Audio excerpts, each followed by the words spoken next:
Dubai రోడ్లలో ఇలాంటి ఒక పరిస్థితి, లేదంటే దుబాయ్లో ఇలాంటి ఒక వాతావరణం, ఒక అసాధారణమైనటువంటి పరిస్థితి మనందరికీ తెలిసిందే. పూర్తిగా ఎడారి ప్రాంతం, వర్షాలు చాలా తక్కువగా ఉంటాయి, ఎప్పుడో కానీ వర్షాలు పడవు. అలాంటి పరిస్థితుల్లో ఒక్కసారిగా ఇంత భారీ వర్షం పడడం, భారీ ఎత్తున నీరు, ఇది చాలా స్ట్రేంజ్ విజువల్ అనే చెప్పాలి మనం. It's very strange to watch. దుబాయ్లో ఇలా మోకాళ్ళ లోతు నీరు రోడ్ల మీద ప్రవహిస్తూ ఉండడం, ఇంత భారీ వర్షం పడుతూ ఉండడం అనేది చాలా అరుదుగా మనకు కనిపిస్తూ ఉంటుంది. This is one of the most strange rare video అనే మనం చెప్పాలి. మీరు స్క్రీన్ మీద చూస్తున్న ఈ విజువల్స్ అన్నీ కూడా ఎప్పుడో ఒక్కసారి కానీ చూడలేని పరిస్థితి ఉంటుంది. అక్కడి వాళ్ళు ఎక్స్పెక్ట్ చేయడం కూడా కష్టం ఇలాంటి పరిస్థితిని.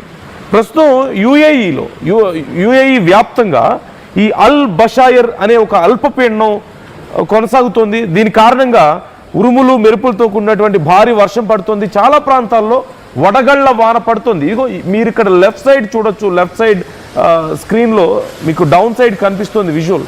వడగళ్ల వర్షం పడుతుంది, పెద్ద పెద్ద వడగళ్ళు పడితే చాలా వరకు కార్ల అద్దాలు ధ్వంసమైనట్లుగా తెలుస్తోంది. చాలా భయంకరమైనటువంటి పరిస్థితి అక్కడ నెలకొన్నట్లుగా మనకు తెలుస్తోంది. మరోవైపు రేపు ఆదివారం వరకు కూడా ఇలాంటి వర్షాలు కురిసే అవకాశం ఉంది, ఇంకా పెద్ద వర్షాలు, వడగళ్ల వానలు కురిసే అవకాశం ఉందంటూ అక్కడి వాతావరణ శాఖ హెచ్చరికలు జారీ చేస్తున్నట్లుగా తెలుస్తోంది. మరోవైపు రసల్ ఖైమాలో గోడ కూలడంతో భారత్కు చెందిన 27 ఏళ్ల సల్మాన్ ఫరీజ్ అనే భారత పౌరులు మృతి చెందడం ఇప్పుడు కొంత బాధాకరంగా కనిపిస్తుంది. ఈ ఎడతెరిపి లేని వర్షాల కారణంగా విమానాలు పూర్తిగా రద్దు చేశారు, రాకపోకలు పూర్తిగా ఆగిపోయాయి. గాలి తీవ్రత చాలా ఎక్కువగా కనిపిస్తుంది. సుమారుగా 60 నుంచి 70 కిలోమీటర్ల వేగంతో 60 నుంచి 70 కిలోమీటర్ల వేగంతో గాలి తీవ్రత ఉండడంతో కొన్ని చోట్ల 80 కిలోమీటర్ల వేగంతో కూడా తీవ్రమైనటువంటి గాలులు వీస్తున్నట్లుగా తెలుస్తుంది.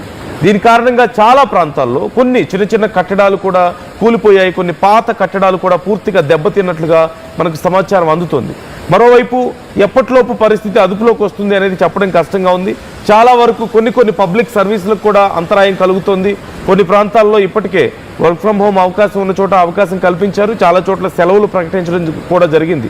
అక్కడ ఉన్నటువంటి స్కూల్స్ కానీ, కాలేజెస్ కానీ, కొన్ని ప్రభుత్వ కార్యాలయాలకు కూడా సెలవులు ప్రకటించినట్లుగా తెలుస్తోంది.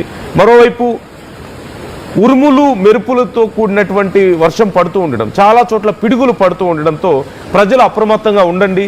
చెట్ల కింద